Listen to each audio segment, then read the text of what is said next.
morning, everybody. I can see attendance still piling in, but I will make a start. And welcome to the latest in the BPF's webinar series, the Fully Digested Budget Breakfast. We've had a day or so now to think about, reflect upon the budget earlier this week. And I'm delighted to be rejoined by my stellar panel to take us through the budget, what it means, both for the country and for real estate. I've got David Gork, Adam Chalice, Anita Boateng and Andrew Carter again with me. I think they probably need no introduction. I'm sure many of you were on this same webinar after our March budget, but I'm sure they'll remind you who they are, say a little bit about themselves when I bring them in to speak. But without further ado, I think we're going to get cracking. Please do send your questions in. I will get through as many as I can. During as we go through or at the end, we'll have some extra time for questions. So please do send your questions in. We love it when we get feedback from our audiences. We love to know that you're listening, taking in what we're saying, that it's sparking thoughts from you. And I know my panelists would welcome that too. So please do send those questions in. But let's kick off then. Let's sort of try and sort of stand back and take the overview, and let's talk a bit about the politics of the budget.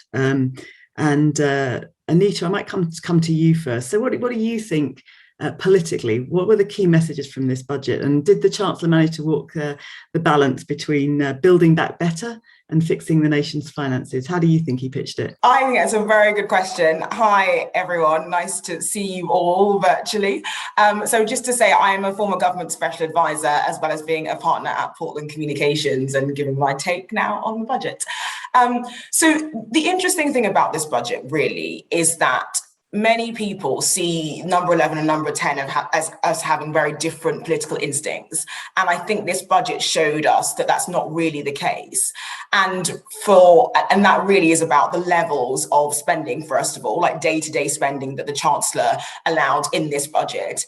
And also the way that this is a bit of a risk, this budget. So if you think about that big number, that sort of 50 billion that the Chancellor had to play with, 35 billion of which was kind of through more positive economic outlooks and fiscal drag, that's about 35 billion. And then he had another, so 15 billion or so from tax rises. He could have pretty much done anything with that amount of money. And he decided to do two things. One, to spend about 30 of it on day-to-day spending, and also to bank about 20 of it in the future. That doesn't leave a lot of room for error. And so I think we've seen two things politically from this Chancellor, which is that, first of all, he's slightly more hemmed in by the politics of today. And I think the sense that his voters want to see significantly more investment in some of these key areas. And second of all, that much like his neighbour, he is someone that is an optimist and is banking on the OBR figures perhaps being revised up rather than staying the same or being revised down in the coming years in order to allow him to reach his fiscal targets by the end of this Parliament. Do we want a Chancellor who takes risks? I mean, I think I like to think of the Chancellor as sort of being quite careful and safe with my money. I mean, he has sort of 0.6% of GDP as headroom, which, chancellors in years gone past have had more headroom and not met their targets. But this is a different economic situation, which is that fundamentally, it feels like the fundamentals of the economy are strong. It's just a question of, are they going to continue to be strong given the situation we're having with inflation, where we expect the OBR targets to be possibly on the low side. So there are kind of headwinds. What I would say is it's not so much a kind of, a complete roll of the dice. It's just what he decided to put his money in, I think, is in fixing some of these big problems. So, for instance, universal credit, that's something that nettle just needed to be grasped, but he possibly went further than he absolutely needed to. He didn't do the bare minimum for a lot of key departments in a lot of key areas. And I think that gamble is possibly going to pay off because it's going to help those departments deliver. It just means that we're banking on the economy doing much better than the more pessimistic predictors might say it will. David, welcome back. I don't know if you heard Anita's comment about the Chancellor taking risks and my sort of slight nervousness about whether actually we want a Chancellor that takes risks. But what's your take on the politics of this budget? Yes, just to reintroduce myself, David Gauke, former government minister, long-time Treasury Minister, now head of public policy at Macfarlane's, also a senior advisor at Instinctive Partners. Look, I very much agree with what we've just heard from Anita in terms of the Chancellor was in the fortunate position of having some extra money. The OBR has downgraded the scarring caused by COVID and therefore upgraded the position with the economy and the public finances, and that left him with a choice. He could cut taxes or reverse some of the taxes that he'd already increased. He could have increased spending, or he could have reduced the deficit further and consolidated the public finances.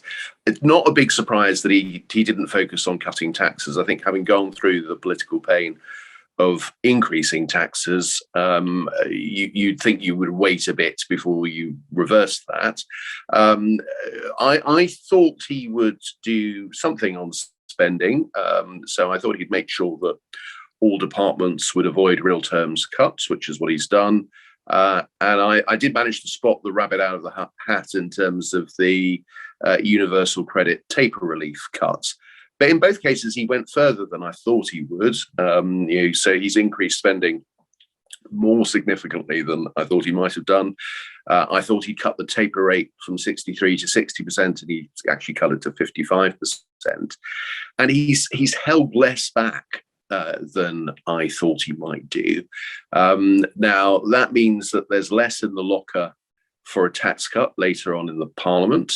And it also means that should the public finances move against him, should the ABR have proven to be optimistic and the outturn is worse, then he's got a bit of a problem, because he hasn't left himself much leeway to meet the fiscal rules in future with debt falling.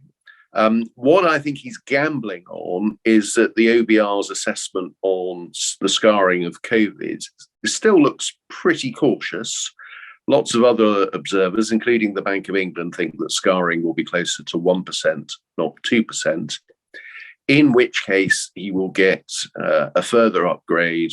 The public finances will look stronger, and he will have scope for a tax cut before the next general election. And his rhetoric, I thought, was really striking, not particularly aligned with what he actually delivered in the budget, but the impassioned case for a limited government and tax cuts and so on was really striking. I think those are his instincts, and I think he does want to deliver that, but it all depends upon the strength of the economy. And there are clearly some risks for the public finances in terms of what happens with debt interest payments if they increase, not because the economy is rebounding, but for other reasons.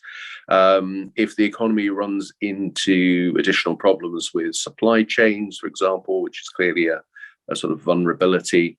If we end up, for one reason or another, in some kind of trade war with the EU, that will have an economic impact as well. So there are some risks there.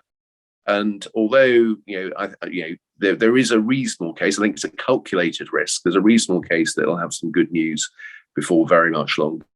He might not, there's no guarantee that he'll be able to deliver the tax cuts that he wants. Or even a guarantee that he won't have to come back to the public finances and do something else to make sure that we meet the fiscal rules that he set out. Thank you. We'll talk a little bit more about those headwinds in a second, but since you mentioned general elections, I can't help but ask you, there's a bit of speculation around that, this is actually paving the way for a very early general election, given where the opposition is in its own evolution at the moment. So where's your money? Is this a pre-election budget, in fact? No, I don't think so. There are some real risks with going early. Speaking as someone who was part of Theresa May's cabinet when she went early in 2017, go to the electorate and ask them a question when they don't feel they need to answer it. They're not necessarily going to come back with the answer that you want. And Justin Trudeau had similar experience in Canada. He scraped in, but not in the way that he anticipated. So my guess is we're still looking at a 2023 or 2024 general election. If I was a betting man, which I'm not, I'd probably at the moment go for October 2023 with the new boundary rules, new boundaries in place. But then the scope of things aren't looking so good to push it back into 2024. But I don't think they're going to go for an immediate one. I'd be really interested in Anita's view on that. Her face was a picture. I think my face said it all, which is absolutely not. I have no idea where this rumour is coming from. And it's not from anyone senior planning for the election in CCHQ or in number 10. I really don't believe there's going to be an election, certainly not next year, anywhere before at earliest the autumn of 2023, if not 2024. And if you look at the fiscal rules that the Chancellor outlined, that is basically that you have to hit his current budget balance by the third year of every forecast period. So that pretty much leaves him time to meet his rule for that 2025 year. I really don't believe that this is a beginning of any chances to be taken on an early election. And just quickly on that, this Prime Minister feels as though he's lost 2 years to COVID. So there is no reason for him to speed up the process whereby he has to go back to the electorate before he feels he's delivered on some of the things that his government was supposed to be about. So I really don't think there's appetite for an early election. Thank you. Adam, you may not want to comment on that, but I want to just pick up on that the issue of the headwinds that are out there that might damage it. So maybe just actually before I do that, start with a question to you, looking at some of the reactions from sort of the broader business groups, the CBI and so on, fairly muted around whether this was a budget for business or not. So I'll be interested in your take on whether you think this was a budget for business and for real estate in particular. But then to move on to talk about some of those headwinds in terms of inflation potentially rising to 4%, supply chain, commodity prices, labour, etc., etc. Sure. I'll try and bundle that a little bit together, Melanie. So for those that don't know me, Adam Shallis, I have the pleasure of running the research and strategy function for JLL across EMEA. And looking at the environment that the Chancellor finds himself in, I think it's a bit like the way we think about the inverted yield curve. In fact, some of the risks, if I was in his shoes, for me are in the near term, the next 6 months, as you think about moving into the winter season, where the NHS is going to be under pressure, where inflation is looking less under control, and a lot of those challenges with respect to inflation are beyond the Chancellor's control with supply chain issues and so on. So the pressure, and particularly as it's going to play out in the popular press, with people dealing with heating bills, dealing with unsustainable household budgets, the pressure is going to be enormous through the next 6 to 8 months, against the backdrop of a medium-term economy that looks like it's ready to really begin to perform quite well, at least over the next 2-3 years. And so when you start to think about the challenges for the Chancellor in trying to manage expectations and pick up the political point a little bit, to be positioned for ultimately for the government's re-election plans later on in Parliament. I certainly, if I was a betting man, would be thinking about pushing out in order to benefit from some of that tailwind of wider economic momentum and allowing the COVID challenges to recede. Now, on the question of whether it's a budget for business, as it were, I suppose it depends on who you are and which sector you're participating in. Clearly, there was some very useful support, albeit short-term support in retail and hospitality, and very useful if you happen to be a regional airport, I suppose. Clearly, there are many other areas where you would imagine there's more that could have been done that wasn't. But as you tie it into real estate, and I don't want to stretch this point because I think we'll pick it up later, the opportunity to really leverage some of the planned investment, particularly in northern towns and cities, is an opportunity that I think is not clearly articulated yet. And I emphasize the yet because I think there's a real benefit that, of course, the Chancellor has to recognize, which is that this investment, when tied properly to some of the real estate ambitions that we know amongst global, regional, and domestic investors, to deploy capital into the 3 Ls, living, logistics, life sciences, being able to tie that to some real ambition to create a modern, higher skilled workforce, particularly orientated towards the Midland, the Northeast. These are some incredible opportunities that, for me, just we're missing as an explicit connection with some of that investment ambition. Thank you. And that seems like a good moment to bring Andrew in. We'll talk much more about levelling up and whether we're any clear about what it is in a little while. But Andrew, we love talking about the politics of all of this, and in our little bubble in London.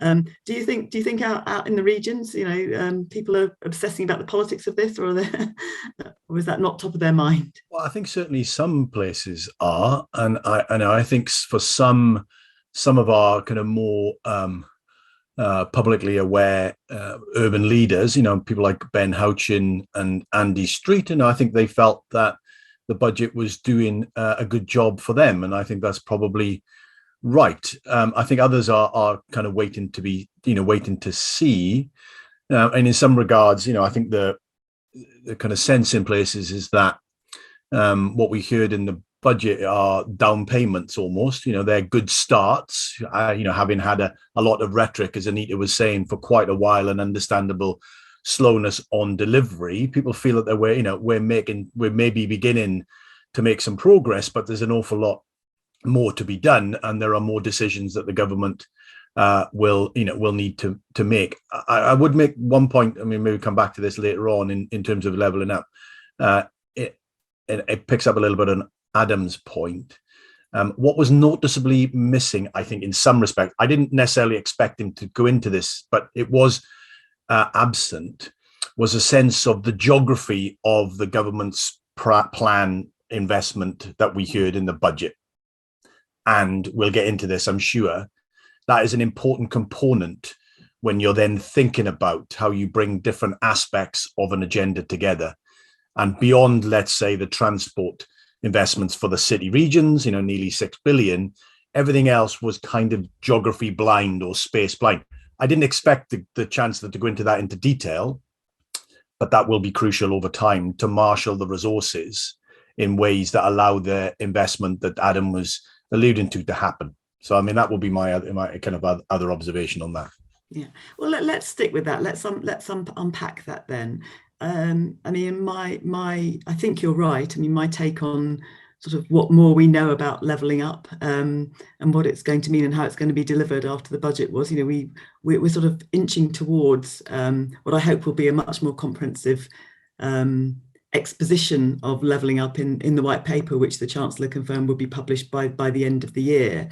And from a real estate industry perspective, it's great to see that infrastructure, transport, housing are seen as clearly seen as key building blocks for the levelling up agenda, and bringing all of that together under one department, under a political heavyweight like Michael Gove, feels like a positive step forward. But we aren't really, are we, any clearer, as you were hinting at, what that's going to mean in practice, and in particular how the public sector, and our sector in particular, is going to be able to come alongside where the government's putting its money, where the government's putting its strategic focus, to partner, because the government's not going to deliver all of this through public spending on its own. It's going to need to partner with the private sector.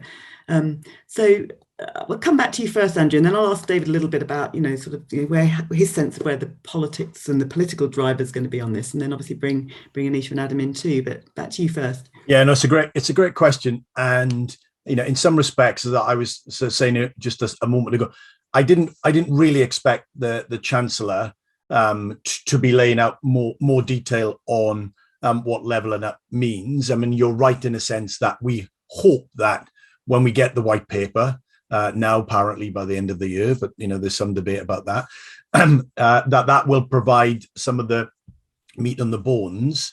But we do have the kind of broad contours of what the levelling up agenda is. It's been expressed by the new Secretary of State. He did this several times at party conference. Neil O'Brien is sort of second in command and the lead on the white paper and all of that internally stuff. They've said roughly there are these kind of four things that constitute leveling up as they envisage it, which is, one around empowerment of local leaders, and we can talk about that if we want to, more about improving public services. Obviously, we heard quite a bit of that from the Chancellor on Wednesday. The third element then is this idea about spreading opportunities. Talent is everywhere, opportunities are not, and people are talking about learning and skills, but also your point about thinking very carefully about how we strengthen the private sector in places where it's relatively weak, and how we do that through indirect and direct measures. Because ultimately, if we want to create lots of good jobs, which we obviously do,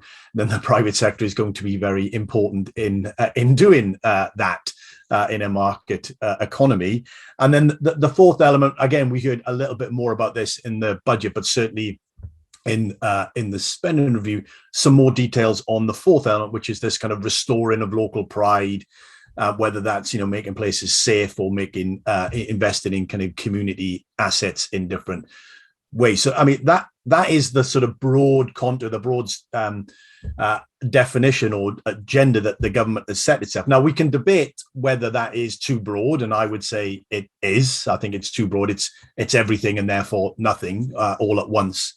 And I think we can probably debate whether it really recognizes some of the trade-offs that are inherently, obvious within those sort of four things, and it really doesn't. And we will need to do that, and geography will be one of those trade-offs. I think there's a real kind of implication of that. So I think, that we have a sort of semblance of what the government thinks, but, and as you said, I think this is where, the levelling up white paper, when we get it, let's assume by the end of the year, we'll need to be able to go into these sorts of details. And my understanding is, what we should think about the white paper will be an organizing framework if it's done well, rather than a new raft of policy or a new raft of funding. The funding is what it is. The spending review has told us what the envelope is. What the white paper will have to try and do is to think about how those different policies or different streams of funding come together, how they're organized, how they're structured, how they're sequenced, where they take place. That's really what we'll be looking for. So it's a kind of structures and framework concept that we should think about the white paper, rather than, as I said, another round of X pounds for this or, X policy for that. So that would be my kind of observations on some of those things. So they're edging towards it, but there's still a way to go. Thank you. And Adam, do you think that framework that Andrew's described, will that give the real estate sector what it needs in order to kind of really get behind this agenda? Yeah, really, really good question, Melanie. And it was exactly where I was going. I was just listening to Andrew's comments, because I think he set out the stall very well and very clearly. And I think the mistake that we could make in real estate is to be looking for that specific spend, that specific location, that well-defined leveling up for me type message in the white paper. It isn't going to happen. That's not really what is necessary at this stage. We, as an industry, I think, need to galvanize our thoughts and our message around some clear actions that we can bring to government. Of course, you know this well, leading the BPF and trying to bring our industry towards some clear, tangible plans that we can put forward and partner with government on. I think that's really on us, to be blunt. We need to define what leveling up means to the real estate community, and importantly, how real estate can be a key partner, a key multiplier in terms of private sector investment to really leverage that infrastructure investment loosely defined in towns and cities, in crudely speaking, the north, because we're not going to get that really pinned down message. But we know that there are some big upsides from the real estate community's engagement, the investment, the proverbial wall of capital that wants to engage not just in the traditional London and Southeast space, but meaningfully in regional towns and cities. And while leveling up is the one thing we do often hear about is how it's not a towns and cities story, but inevitably from a real estate perspective, it will be. It will be about driving the right sort of high-tech jobs in towns and cities, the right advanced manufacturing jobs in locations peripheral to those cities. We can articulate that story, I think, incredibly well. And as a result of being able to do so, drive some cut through. One of the challenges that I think you, from a political standpoint, that you've got to extract from what Andrew was saying is being everything and therefore being nothing is not a political ticket that wins. You need to have some tangible contributions and very visible contributions. And of course, real estate, by its very nature, can benefit from being quite clear with what we can do with the levelling up agenda, and of course support both government aims and our own in the process. Thank you. David, as a former minister, I imagine you're used to business sectors telling you what they need and are demanding more clarity from government, more direction from government. Would you echo Adam's message that actually it's on us to kind of seize the agenda and make our own path and our own proposals rather than look to government for too much direction? Yes, I would. I agree with an awful lot of what both Adam and Andrew have said here, and look, let's be clear that the challenges of this are pretty immense. I think it would be fair to say that if you went back to the summer, the government really didn't have very well developed thoughts on what levelling up meant. They hadn't got very far in the process, was still asking lots of questions. Then you've got Michael Gove, Neil O'Brien put into position. You've got the department renamed the Department for Levelling Up. Michael and Neil are very capable ministers. They bring a lot of sort of intellectual heft to all of this.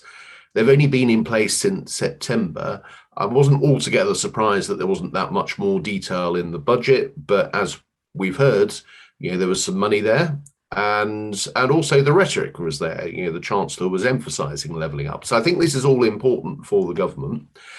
But the challenge, of course, in terms of working up a strategy, I agree with Andrew's criticism that it's too much. It's kind of everything is there. The difficulty sometimes for governments, and I think probably particularly the case for this government, is that the challenge with a strategy is that it is much about what you're not doing as what you are doing, because that's what strategies involve. And the moment you do that, you take away some discretion. And it is a government that, this is a wider point, that, likes to be able to do things, doesn't like to be constrained on doing things. And if you've got a rigid strategy that says, here's this project and it would be very popular and the local MP wants it, and, there's lots of things that, politically quite attractive about it, but it doesn't fit in with our strategy, so we're not going to do it. That's kind of not where the government instinctively is. So I don't think that they are going to end up with something that is that prescriptive or necessarily that strategic. I might be wrong, because I think if you want to get things done, as Adam has said, you do need to have a strategy. You do need to be clear. You do need to make decisions about what you're not doing as well as what you are doing. And I do think that Michael and Neil understand that. But I think there's a fascinating tension within government as to whether the sort of strategic mind of Michael Gove and Neil O'Brien sort of prevails, or whether we end up with something which is something for everyone, which gives the government agility. They're able to do what they like. They've got greater discretion, but it certainly doesn't give business the certainty that it wants. And I think, coming back to your question, Melanie, I think don't assume that we're going to end up with something that is provides perfect clarity for industry to know what is expected, what the opportunities are, what the opportunities aren't. I think inevitably there will be a little bit of a fudge. Thank you, Anita. What's your take? Do you think we're going to have clarity or fudge? Yeah, I think the key point here really is that good politics and good strategy don't always cohere. And I think we are in a situation where to say no to things because they don't strictly meet the kind of levelling up criteria is anathema to a government that wants to win an election, and also to one that essentially wants to do things. And I think you've got in government right now, both in terms of Boris Johnson and in terms of Michael Gove, people who are more just geared towards action rather than inaction. And I was really struck by a passage in the Red Book, actually, and I'm going to try and dig it out, which basically says, the principle of levelling up is at the heart of commitments made in the Spending Review 21. It runs through all aspects of government departments, which basically means levelling up is everything we do. Everything we do is by definition levelling up. And I think that is the way that the government avoids those difficult questions and trade-offs. To David's point about kind of opportunity cost, which is a key part to having a strategy. And I really do think that, in a way, just like having a long-term economic plan in the 2010 to 2015 government programme, this is much more about helping the public to understand what the government thinks is important than it is about allowing the government tools to say no to doing things because it doesn't fit within that remit. So, I mean, the one note of caution I would say in this, which I think in terms of politics, that's pretty good politics. The note of caution is possibly around basically the speed of delivery for a lot of these things, which have to feel reasonably achievable and have to deliver some kind of quite tangible things, given the broad brush of what things could be called levelling up. And I think, secondly, ultimately, the ways in which that there will and always will be a tension in the Conservative Party itself around whether this government is emphasising enough some of the heartlands in the southeast, etc., that have been the engines of growth and major cities. But that is less of a kind of big public political problem and more of a backbench management problem, which is something that every Conservative Party since the 1970s has had to grapple with. So there we are. Thank you. And that links nicely to our first question from the floor from Roger Cohen. Thank you so much, Roger. And please do start those questions coming in. I'll come back to Andrew on this one. So what's the risk of levelling up being a zero-sum game? More for the North means less for the South East? Or do we see it as a set of policies to grow some areas in a way that generates national growth?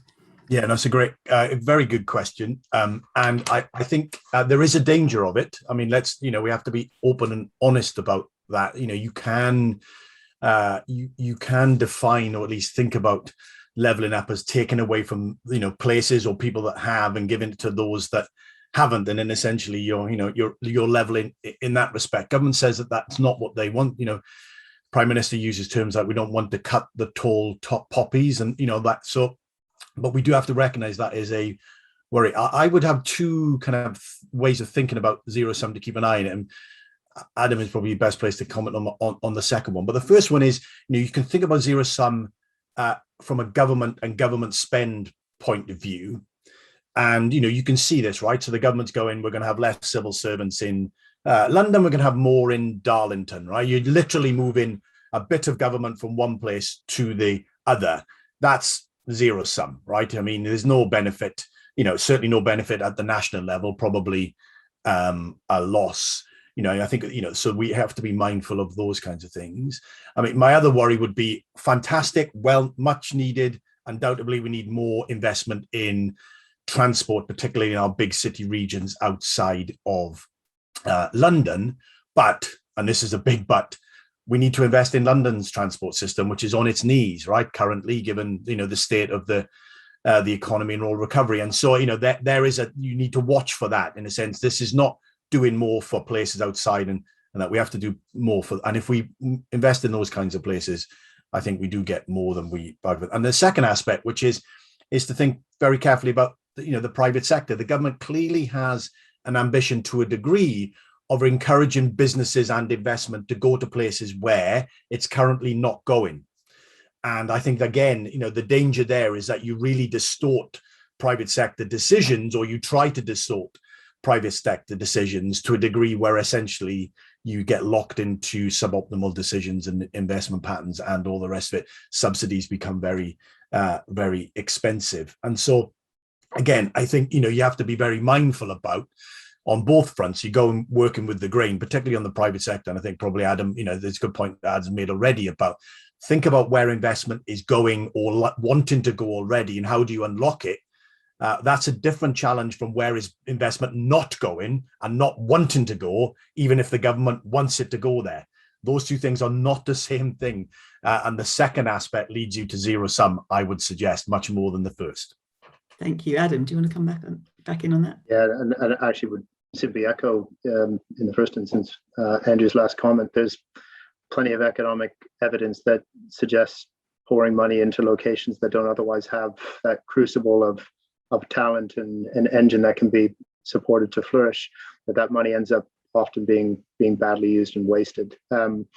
We do, without question, need to be able to align investment, leveling up investment, with local opportunities to drive growth. And as I said earlier, the real estate story, I think, is actually really clear in principle. We need to draw that into some actionable statements for town centre regeneration, for supporting longer term investment in cities, where of course there's still, I suppose, a backdrop of whether the cities are going to be the true engines of growth over the next these first half of the cycle. And without question, I certainly feel that yes is the answer, that we're all returning to cities in droves. We recognise the value that we see in coming together, and the innovation story that, of course, is the backdrop to our cities right across the country is important.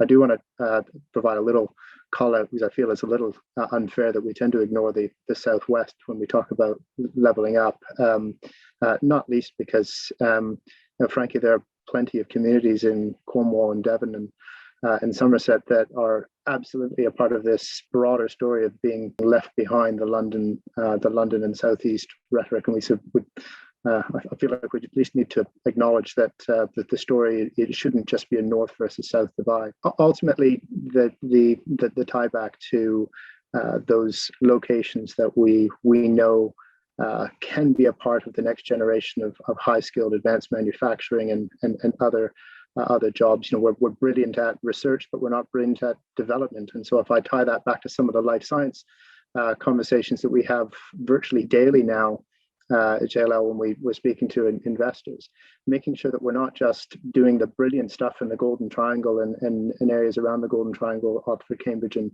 London, but actually fulfilling those that brilliant thinking with advanced manufacturing in the right locations. That feels to me like such an obvious place for the UK and for real estate to engage and meaningfully start to be a participant in the levelling up agenda.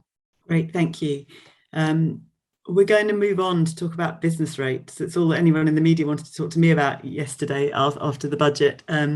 Thank you to everyone who's posting questions in the chat. It'd be great if you could put your questions in the Q&A function rather than the chat. I've got the ones that are already in the chat, but that way our audience can see them too, because they are great questions coming in.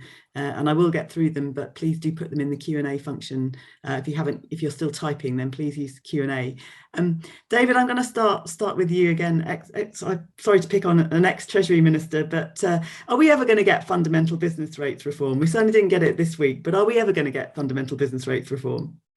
I doubt it, in all honesty. I mean, let me put to you, and please don't shoot the messenger, but the advice that Treasury Ministers will get actually is not dissimilar to the analysis that the Institute for Fiscal Studies has done, and you can find that on their website. Is that the principal issue with business rates is if you cut it on a permanent basis, in the end, from the tenant's perspective, the amount of rent you pay will go up to compensate for the fall in business rates. That essentially the incidence of business rates is on the landlord, and as a consequence, some of the businesses, for example, who are saying please cut business rates, will simply find over time their rent goes up. And in that case, that's and where's the big sort of political demand? It's about the high street and so on. And the advice that Treasury Ministers will get is, give up business rates. You lose £25 billion worth of revenue that is very reliable. It's not cyclical. It just comes in quite nicely. And you won't do anything very much to save the high street. So that's the sort of political judgment that the Treasury Ministers have consistently made, is We might do something temporary. We might do a few quick fixes. We might do some targeted measures. But by and large, there's not a case for kind of getting rid of it in the hope that this is going to revive high streets and so on. And that will continue to be the case. There were a couple of things that I think were quite interesting in there, because the big criticism I think you can make of business rates is that it discourages investment into property, because if you invest in property, the rental value goes up, the business rates goes up.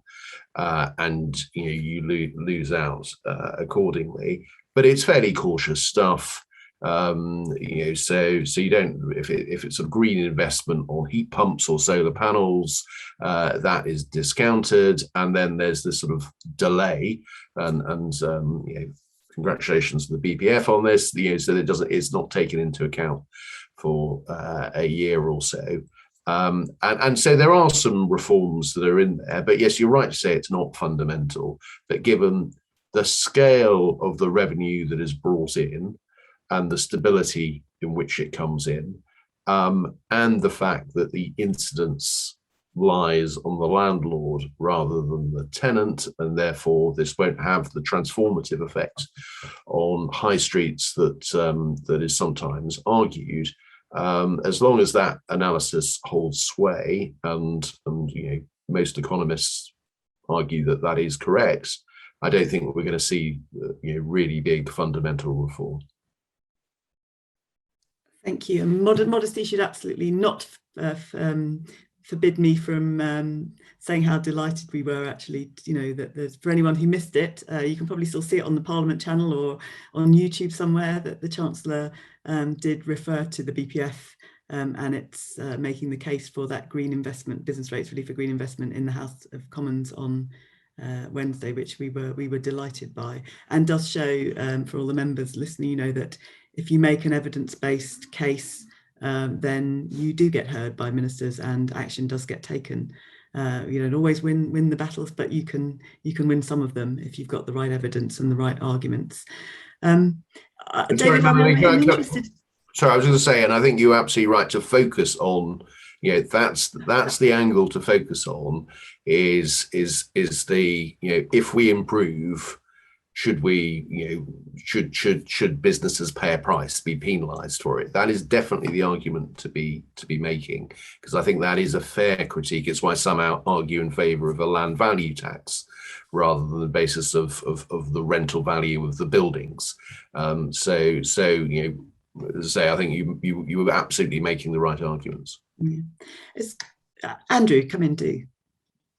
I was just going to, I agree completely with David, and incremental kind of, I think the 3-year shift to three-year valuations, if they hold to that, I think that's an improvement. I know you are in agreement with that, Melanie. Ultimately, if we could get to annual revaluations, I think that, that's part of the problem in some respects. As the rates and rents are stuck at previous prices, and they don't come down in response to changing economic circumstances in any shape or form. And you can see this, and we maybe come on to this, in a sense, my sense is that warehousing land and distribution land is underpriced currently, and high street land is overpriced currently because of the changing nature of the market and the need for that kind of land. And we need to equalize that. And that deals with some of the concerns that many have around Amazon, et cetera, in some respects. But introducing a geography question, I think it's important to remember,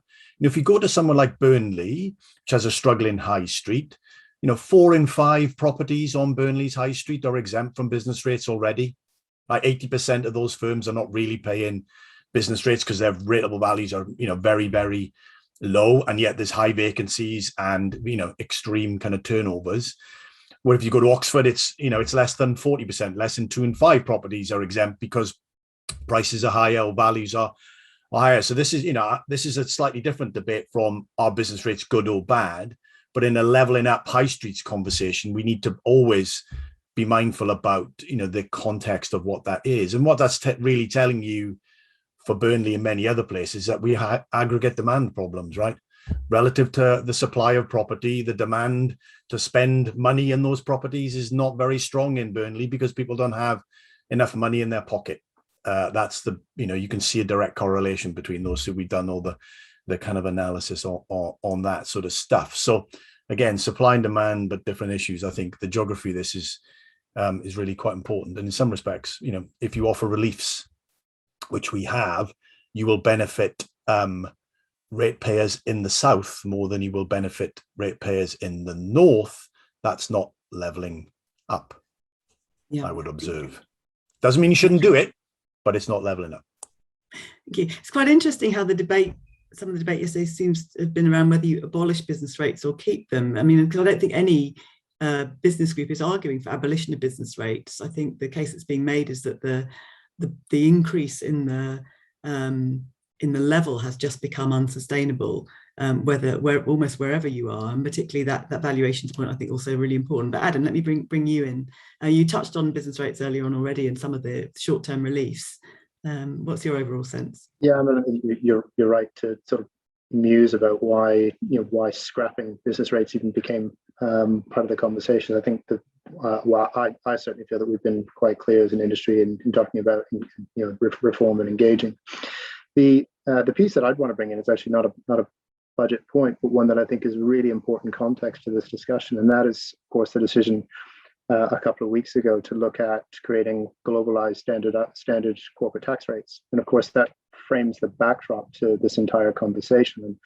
And in a sense, I think that achievement is perhaps the most significant in providing foundation for the way businesses fundamentally will contribute to collect the fair share of tax, but also importantly to some of the digital and hybrid businesses that are seen to be disproportionately advantaged by the current tax structure, that they will also be brought, broadly speaking, in line. And with that as a context, you then feel that more traditional physical format or weighted towards physical format retail shops and services will have at least a fighting chance to be able to participate on a relatively different version of level playing field, but nonetheless quite an important story.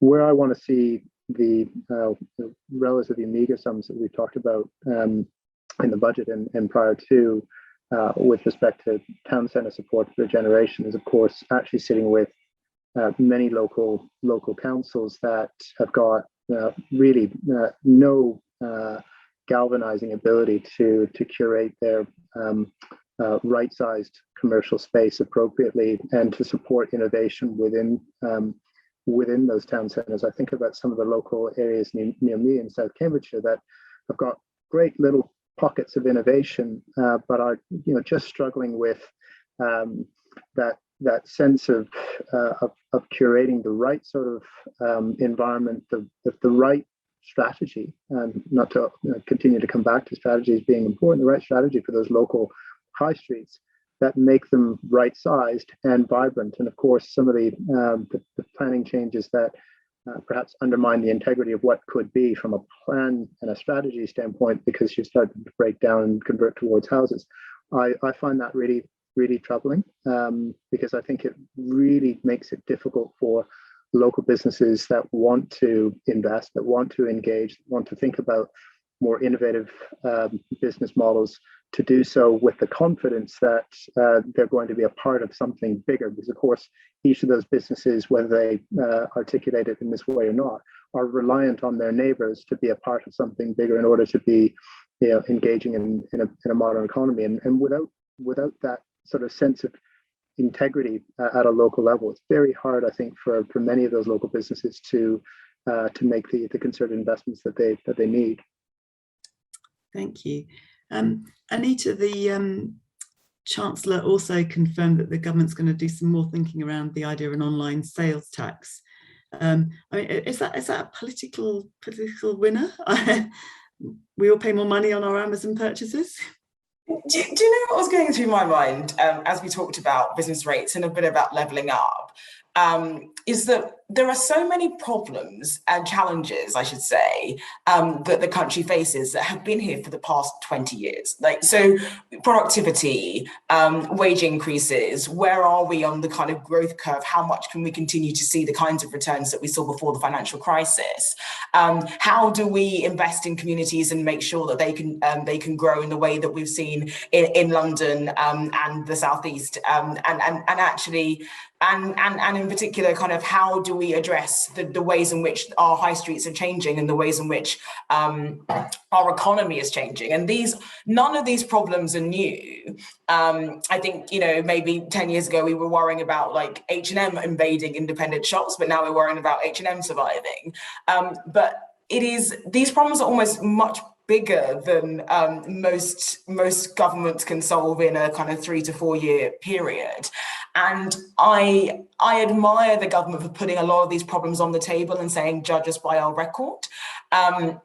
And in particular, I'm sort of thinking, what's new about the conversation about high streets? What's new about the conversation about, how you get investment to Darlington?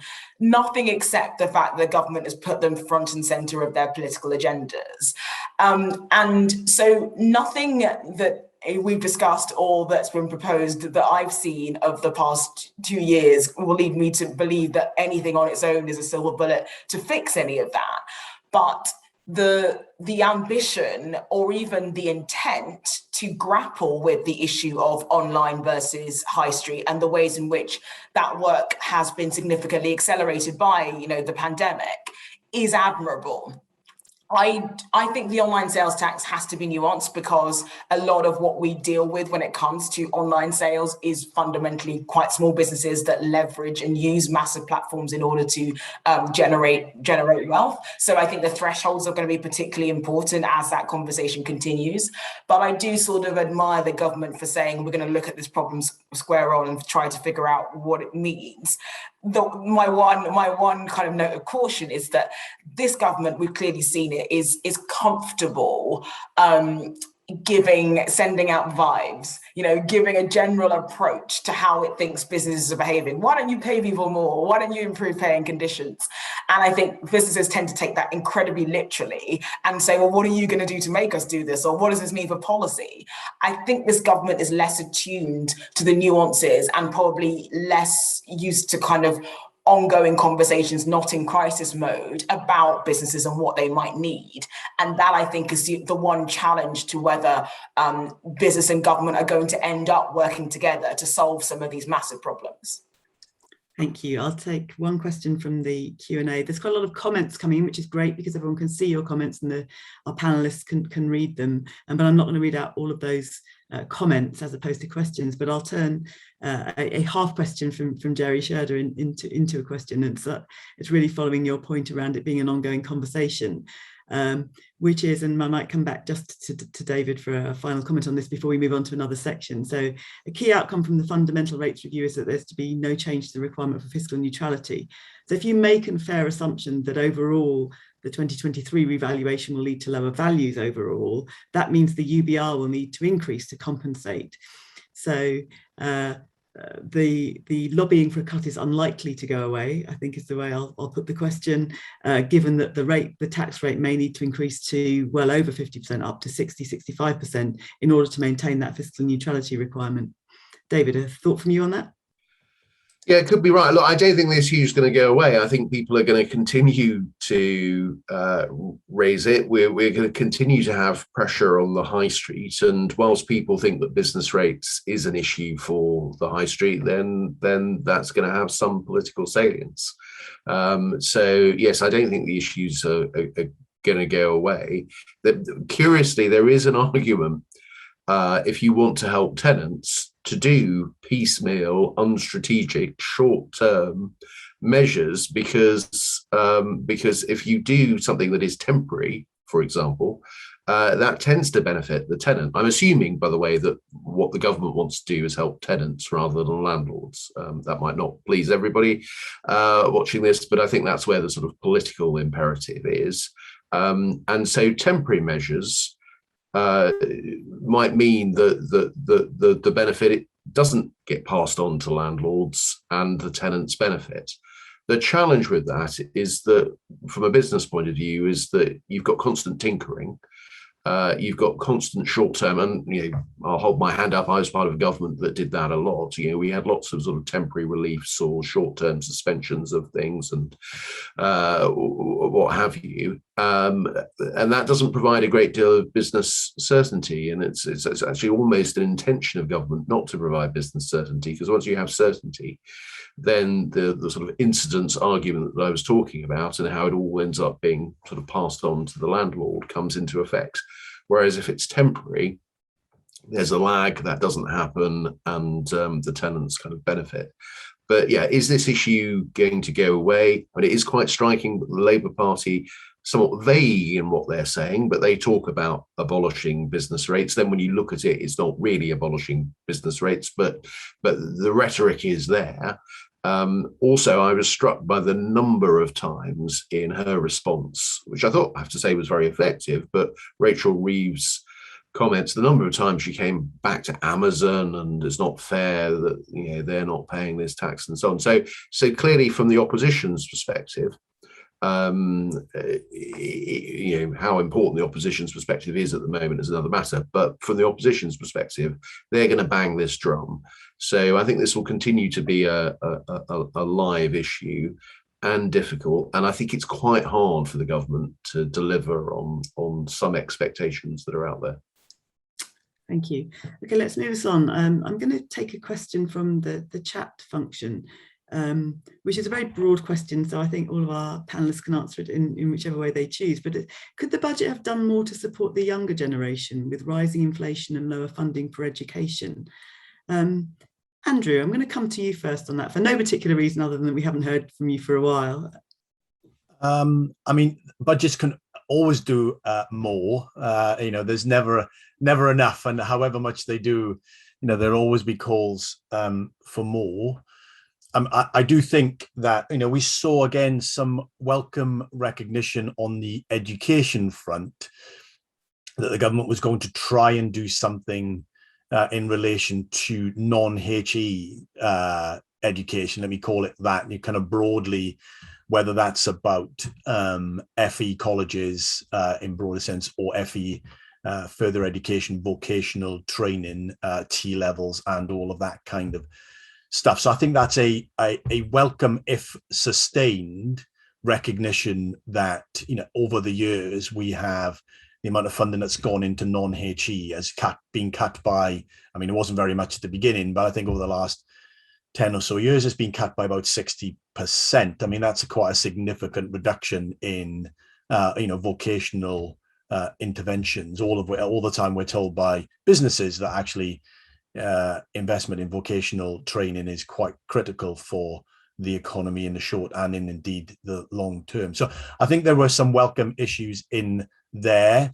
Obviously, there are questions about the extent of the minimum wage uplift, for example, which doesn't apply to all parts of the adult working population. I think that's a question. I understand the logic of not doing that. I'm not criticizing. I'm just observing that that's a factor we need to play in as well. But I would really want to stress the focus on helping those without qualifications or without routes into HE to get the investment in their skills development that they desperately need in order to be competitive in the labour markets they find themselves in.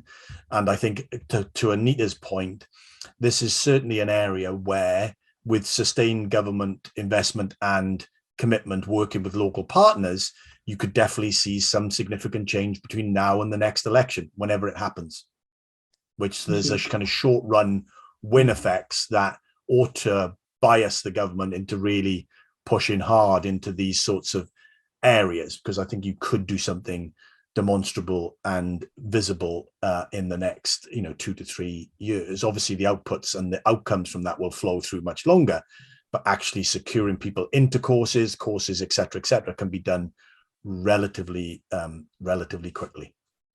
Anita. Well, You know, as Andy says, I think the kind of skills, there's interest there, there was some work there, and really fundamentally, FE is one of the things that over the past 10 years hasn't had as much investment in it as higher education. And I think the government is grappling with how to address that. I do actually also think the apprenticeship programme, incidentally, is quite sensible and intuitive way of tackling that. On the broader question about like why aren't the needs of young people front and centre, I think there is this kind of basic political reality that we're all battling, Labour and Conservatives, for the same groups of voters who are not at the moment young people. But I think in a way, I'd be more encouraged by the reshuffle than I would be the budget about some of these issues, in particular around housing. Because I think as much as the government has indicated that the planning reforms or the plans to dramatically change planning, which would make, or could make a significant difference to new homes and affordability of homes, I don't think that Michael Gove is someone to look at an enormous problem and go, well, I'm going to leave that, for someone else to figure out. So I'll be very interested to see what housing reforms are delivered in the period of time that we have until the next election. And I do anticipate that there will be some improvements in that area. I do also think, straightforwardly, things like help for hospitality, things like national living wage, things like public sector pay increases. There are a lot of young people in public sector jobs that would be, affected by that. I think there was a bit there. But some of those problems that affect young people feel more structural and broader. And so I think things like even the departmental increases in local government, those kinds of things, and the work around, we're not calling it sure starts, but investment in children as they develop, I think will help young families as well. So, think about the universal credit uplift. I think that will mostly affect people under the age of 30, 40. So I think there was some encouraging work. I think the funny thing is, and the question is, why does the government not feel the need to couch its policies in the language of young people? I think it's trying to reject this idea of like generational differences in aspirations and needs. But I think there's actually quite a lot of tangible stuff that allows you to weave a narrative that says the government is addressing and providing opportunities for young people and younger people. Thank you. I'm looking at the time, so I'm going to move us on again. And you mentioned housing, so let's go to housing, and I'll come to Adam. Relatively little on housing in the budget, actually, Adam. Should the Chancellor have done more to talk about housing supply, particularly, I think, obviously dear to our hearts, the build to rent sector, but social housing as well? I mean, was that a missed opportunity? Yeah, I think it's probably an opportunity too soon, in a sense. Michael Gove really hasn't had his chance to truly get under the skin of what his ambitions are going to be about. He's, of course, to a degree, had to unwind some of the previous ambitions on planning and roll back some of the rhetoric there. So I think that story is still to come. And so what we saw with respect to housing is probably more of a continuance of that which is sensible and that which is prudent, but not really trying to articulate the case for a new housing initiative, housing investment program at this stage. So I clearly, Michael Gove, as Anita rightly said, is not the sort of leader I would expect to pass the buck or to allow the can to be kicked yet again further down the road. I expect to see something more demonstrable in the near term. That said, I suppose my overriding concern, and linking to your point around build to rent, is that the consistent government narrative of aspirational home ownership, while fine and good, is incomplete. And I think we can all widely recognize the enormous unmet need in submarket housing, and frankly, that has to be paid for somehow. If you're continuing to lever ever higher rates of Section 106 contribution, effectively what you're doing is tying your success in that space to private sector activity. And of course, private sector activity is aligned with economic cycles and housing cycles, which means that when it backs off, like we're going to see over the course of next year, as inflation curtails some of the supply, you're going to see weakness in Section 106 contributions towards delivery. Government needs to recognize it has a fundamental role to stabilize delivery through submarket housing. And I use that language because it's social rent, it's it's London living rent, it's shared ownership, it's even market facing, but frankly more basic private rent, and recognizing that it has a role to play that has to exist without tying its success or failure in the space of the coattails of house builders and private sector activity. As it relates to build to rent specifically, I mean, I'm probably a little bit controversial, at least within the industry, but I've been pretty consistent on this. I think we have benefited enormously by government not understanding build to rent, by not engaging directly. One of the challenges that I think we've consistently seen with housing policy and housing politicking with policy is that it tends to undermine some of the short-term ambitions and activity as we're trying to juke and jive to understand what narrative is the most important narrative of the moment. And build to rent has flourished largely because it has been untouched. And so to the extent that I want to see support, what I want to see more than anything else is policies that remain largely outside of the build to rent space, because frankly, it's I think a real demonstration of what the private sector can do and has done when it's been given relatively clear runway, and that the volumes that we now see of build to rent contributing to overall supply, that stability point, because it is less tied to economic cycles, is hugely important to construction supply chains, hugely important to all of the jobs and the economic spend that is associated with construction and delivery. So, frankly, do nothing is perhaps one of the things that I've liked most about build to rent, although I appreciate sometimes doing nothing is less exciting than getting on and doing something. I suppose one benefit of ministers at least understanding what build to rent is and what it offers, and we had a very positive meeting with Chris Pincher last week talking about that, is that when it comes to something like the residential developers property tax, at least there is an understanding that the model is different, the responsibilities are different, and as you know, we've been successful, we hope, in largely carving out the build to rent sector from the scope of that tax. I was really pleased to see that decision, or at least the rhetoric is now moved in that direction, and clearly codified now in the budget, not least because, to your point, Melanie, it recognizes a specific point, but also more generally, it shows that there's a maturing in the understanding of what build to rent and what long-term investment from institutional investors looking for an income stream rather than other commercial gains, what that means for supporting overall housing supply, and in particular, again, leaning into that rental space as different from the broader government ambitions that is towards aspirational home ownership. It's just so important that we're seeing some maturing thinking in that space. I want to make sure that it doesn't start to play politics with the space. Thank you. I'm going to move us on again and bring in. We will get to James's question around on the specific couple of specific things in terms of green issues, but we're just sort of coming back again. Obviously, we're COP is almost upon us, and looks like Melanie's frozen. I think we're about to get a COP question, aren't we? Yes. David, do you want to go ahead and give your thoughts on why there wasn't as much of a mention of the green stuff in the budget? Yeah, no, thank you, Anita, and thanks for picking up the chairing role. No, interesting. There was less than I expected from the Chancellor on the green agenda, and indeed a couple of policies that could go in the opposite direction. My theory on the Treasury, and hi Melanie, sorry, we've sort of carry on without me. Excellent, very good. Anita stepped in.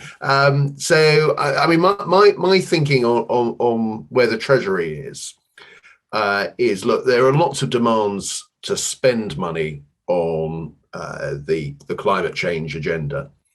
And many of those demands are very worthy and sensible things to do, but they are pretty expensive. If we are to have a balanced approach to this, I mean, by which I mean a fiscally balanced approach, you need to use sticks and carrots. When I say sticks, things like a carbon tax, carbon border adjustment mechanism, those are costs that will be paid by consumers in the end, so they're politically difficult to do. but they will help influence behavior, and they will help fund some of the carrots, some of the goodies that we can do, some of the sensible ways in which we can spend money. Now, I'm guessing here, but my sense is within the government is that the Prime Minister is quite happy to spend quite a lot of money on this, not so keen to go down the tax route. He's in favour of the carrots, not the sticks. And the Treasury are, to some extent, sort of digging in and saying, well, we'll spend more money if we also raise money. It needs to be a balanced package. That's my guess as to what's going on. It could be that there's a degree in which there's some announcements that they want to make at COP, but you would have thought that a budget, a week or so before COP26 begins, might have been an opportunity to at least roll the pitch. So I thought there might have been some kind of consultation on elements of a carbon tax or something of that description, but there wasn't really anything there. And the fact that the Chancellor didn't mention climate change, I think, as far as I can see at all in his speech, it doesn't feel to me as this is his agenda. A year or so ago, it looked a little bit different. He was talking lots about green finance. Less so now. I think the Treasury feels a bit cool on it. They're prepared to go there, but they want their carbon taxes as well as their expenditure policies. Thank you. I don't know what I missed from what you said, Anita, but if you want to come back in before I go to Adam and Andrew. Just to say that I think that the net zero strategy was an important and well thought through piece of work, and actually in a way is sort of historic in the sense that, as a developed nation, putting together and fitting together all the pieces across different departments, which I cannot stress enough is incredibly difficult, has allowed them to kind of think of a framework for the future. I guess I agree with David that really the Treasury, isn't perhaps leading the charge on this work. I think for me, it's my sense that it comes from a sense that the Treasury doesn't just sort of allot money for things that may end up being profitable and good for the future. It tends to want to know, well, what's this money going to go towards? And I think that some of BEIS has great ambition and some of the technology just simply isn't there yet. So that's my feeling about why the Treasury isn't leading the charge. I think if they were told, here's a significant thing that we could invest in right now that would make a significant difference, I feel like they'd be more attracted to that more tangible stuff than to sort of broad brush of like, here's X amount of billions to see what might work to get us to net zero.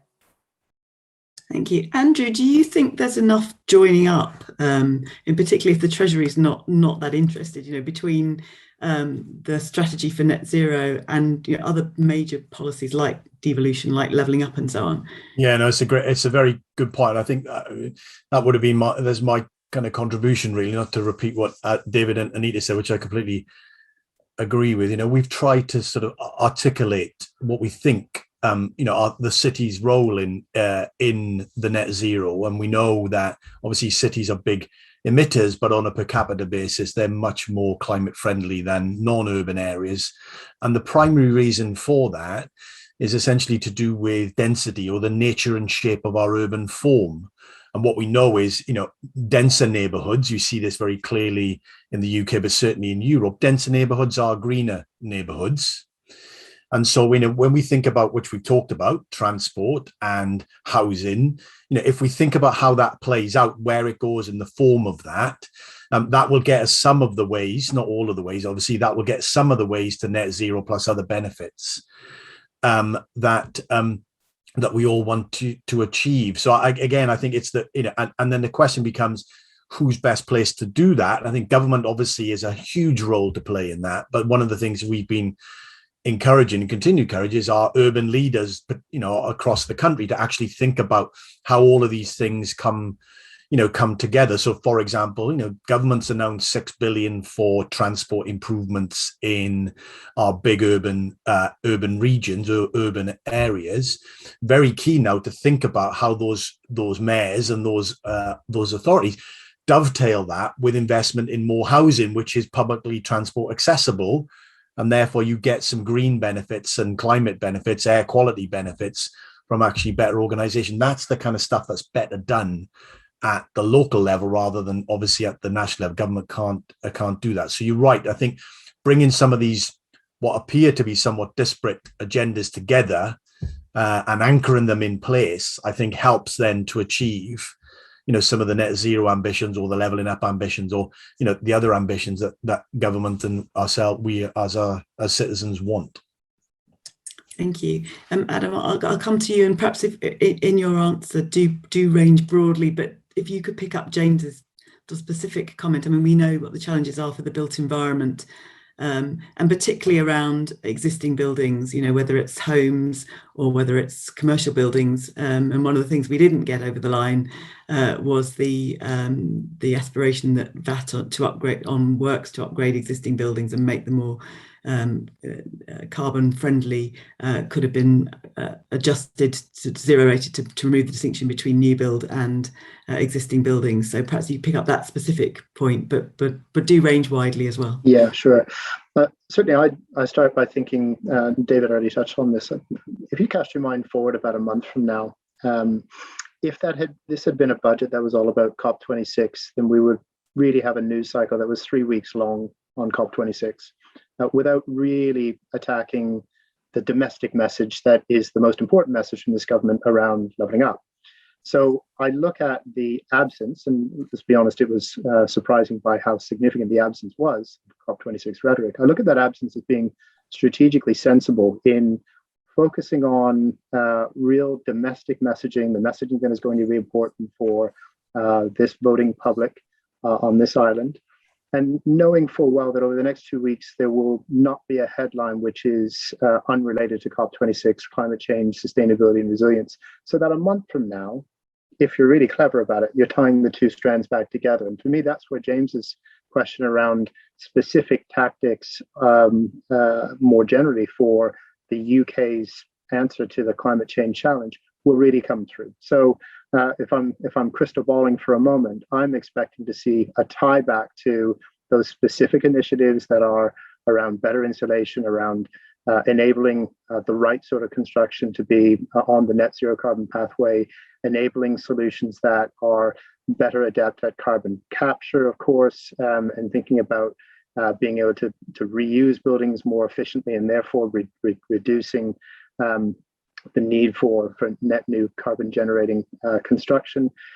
All of that for me ties back together when we finish, or at least through the COP26 rhetoric, as we bring what is going to be a real global narrative down to something that is actionable and really digestible for this country. So let's hope the two stories come together. I suppose the fear in the back of my mind is that the lack of real concrete steps or concrete commentary in the budget, I worry that is leading us down a path to watered down commitments and maybe an anticipation from our government that we don't see quite the same strength of global rhetoric coming together in Glasgow in the way that I think had been envisaged, years and months and even weeks ago.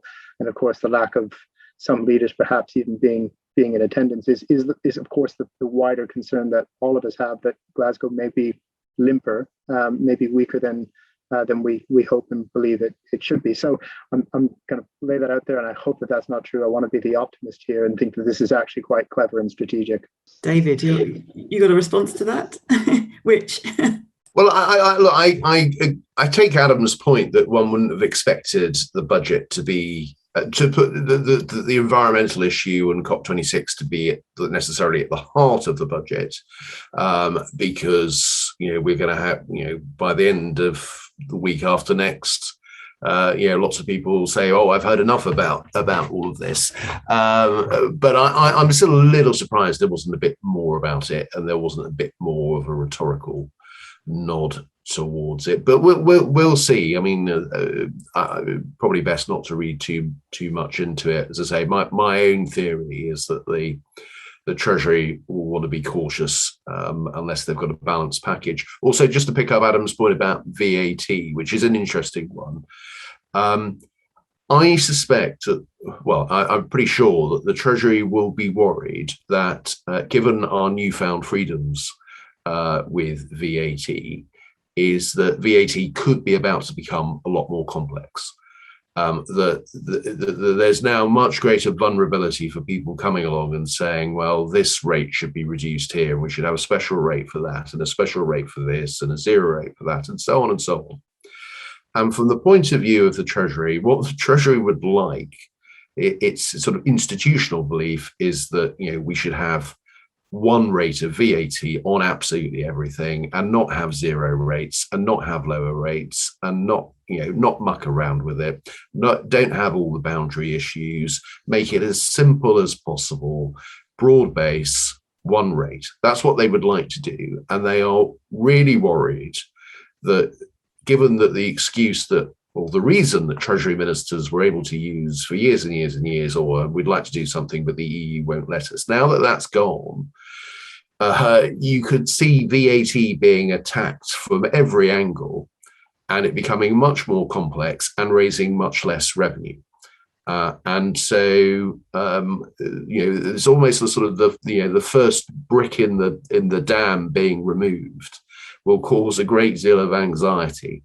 And I think that the Treasury will be very resistant. I mean, in the end, it will make some changes to VAT, but I think it will be really resistant to making changes to VAT for as long as it possibly can, because once you've made one change, the arguments against a further change will become harder and harder and harder, and they'll be really worried about the future of VAT. That it might become both more complex and less effective in raising revenue. As someone who in the midst of time was the official in charge of VAT policy, that absolutely resonates with me, David. Okay, we're moving to the end of our time. So last question to each of my panelists. Given that both David and Anita have assured us there will be more budgets before the next election, what did the Chancellor miss this time, and what would you most like to see in the next budget, whenever it turns out to be? Who shall I pick on to go first? I can see Anita musing. I can see Adam looking confident. I can see Andrew looking down. Andrew, I'm going to come back to you first. You probably picked the person that's got the that's least confident on that. I think Anita touched on this right at the beginning. I think inevitably, questions about the size and scale of the state and particularly, where the money for the state's activities come from. I always think at some point there is going to be a reckoning on what happens to the tax take, for example, how it not only grows. I think that's often focused on, but actually the nature and shape of it, I think, it is always an interesting one. And I wonder at some point whether it's this Chancellor, I don't know, or this government, I don't know, as to whether they do take a more in the round view of the nature of the tax take. Because I am struck by David's point. There is a move across lots of taxes to narrow the tax base. We're doing this on income tax. We're doing this on business rates. We're about to do this on VAT, if David's sort of suggestions are right. I think that is the wrong way to go ultimately. I think your question should be, how do we broaden the tax base in these individual taxes as much as we can, in a sense that may end up more people paying by definition, but it might be that actually individuals, or however defined, pay marginally less, particularly in a fiscally neutral context. Business rates is a good one now. I think we've gone to the point of absurdity on reliefs and exemptions, to the point where very, very few businesses are paying an awful lot. It seemed to me to be that's not the way to go. And I would have reservations on income tax as well over time. And as David said, Matt, so I think there's a question about a sort of fundamental about the tax base, and the role of the budget in doing this is about to broaden it, not necessarily to increase it, but to broaden it, to make it simpler. And I don't know whether there's this government or any government is ever going to do that. But maybe optimistically, it will be this government. Thank you very much. Anita? One word: productivity. I mean, we've been talking about this forever. I think there is no guarantee that we've bounced back pretty well from COVID, but that is off a base in terms of growth that hasn't been impressive for a very long time, and I think that we have, as a country, struggle to understand what things beyond the broad investing in skills would tangibly address that problem. And I can't see the government being able to navigate the uncertain years ahead with respect to inflation, impact on interest rates, and the global vagaries of possibly energy prices or anything else that comes our way, and supply chain challenges, without there being significant and fairly robust growth that we haven't seen for quite a significant period of time. There was a bit of mention of skills. I feel as though there's scope for the Treasury to do quite a lot of deep thinking and a lot more risk taking around things that might make a significant difference to productivity. That's my very boring answer. Thank you very much. Not boring at all. Adam? Yeah, I've actually thought that was quite a good answer indeed. I think the productivity puzzle is one of the intractable challenges that really through this next cycle in some way we're going to need to solve. The first goal, perhaps not articulated as such, but the first goal with the budget was to avoid any real banana skins and to ensure that there was a pivot and a signal towards more prudent control of government resources, and to do so in a way that finally got that message out without tipping into anything that feels austere, anything that feels like that big shadow legacy of the brand that was unhelpful to this government over an extended period of time. And I would argue that the Chancellor was successful in finding that line of perhaps not giving too much of anything away, and perhaps not taking too much of anything away. We don't have any big sort of flagship statements that any of us are pinning onto, or with the exception of the COP26 point, any big gaps that just weren't covered at all. And so you sense that the job done for this budget is probably a green tick. But I agree with Anita. It's really about where we're able to position ourselves as an economy, as a society, to take advantage of what I think will be a very strong medium-term phase of economic growth, and clearly from a government standpoint, to make sure that in so doing, it's positioned itself effectively for the next general election. So I expect to see those proper bets being placed over the next weeks and months, and probably to cover some of the negative noise that will be a reality for the next 6 or 8 months on household spending and inflation challenges. Thank you. David, pass on to you. Well, what I'd like to see, given that we're in an era of high tax, high spend, I think a clearer plan as to how we raise that revenue in the most sensible way possible, building on a lot of what Andrew has just said. Secondly, how we spend that money as effectively as we possibly can, which touches on one of the points that Adam makes, and also how we have a plan for growth. And that actually does come back to productivity, as Anita touched upon. So I think, given the environment that we're in, which is going to be different, it's going to be a bigger state, but you can have big inefficient states, and you can have bigger states that raises money sensibly, spends it effectively, and also where there is a plan for economic growth. Because unless we get that economic growth, we're endlessly going to be faced with really quite tough decisions on spending or tax. I dare I say it, I think we've taken some measures as a country that will impinge upon that growth, but we do need to have a plan to ensure that this country can grow, can attract investment, can become more productive. And I think we need to hear a little bit more about that. Fantastic note to end on. Thank you so much to my brilliant panel. I hope you've all found that a fascinating discussion. Thank you for all the engagements. It's great to see our audience talking to each other as well as engaging with the panel. So we've obviously sparked some thoughts this morning, and I hope you've enjoyed it, as I say. Thank you all very much indeed, particularly, as I said again, to my lovely panel. And hopefully we'll see you again soon for the next in the My BPF Digi series. Have a good day, everyone. Thank you. Thank you very much. Take care. Thanks, Melanie. Bye-bye.